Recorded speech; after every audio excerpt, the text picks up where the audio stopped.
For today's episode of What's Happening in the Philippines, tennis news para sa mga kababayan natin.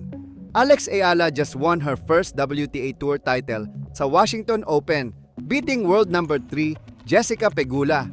Bukod sa panalo, pasok na rin siya sa top 20 world rankings, isang malaking achievement para sa 21-year-old na atleta natin.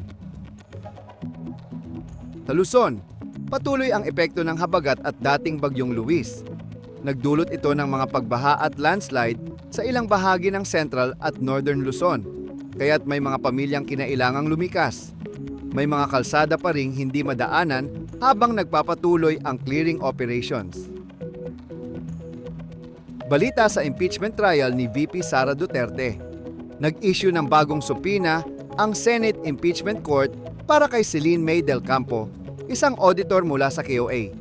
Inaasahan siyang magbibigay ng testimonya kaugnay sa mga paratang ng maling paggamit ng confidential funds.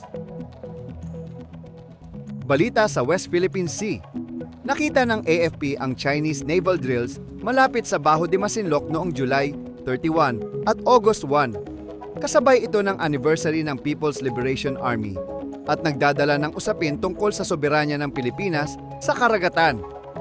Patuloy ang panawagan na magkaisa ang mga Pilipino sa mga isyong ito. Good news para sa mga gumagamit ng Apple devices. Available na ang Apple Pay sa Pilipinas. Kaya pwede nang mag-contactless payment gamit ang iPhone o Apple Watch. Kasama sa mga unang sumuporta ang ilang bangko tulad ng Union Bank at Metrobank. Kaya mas madali na ang pagbayad sa mga compatible na terminals.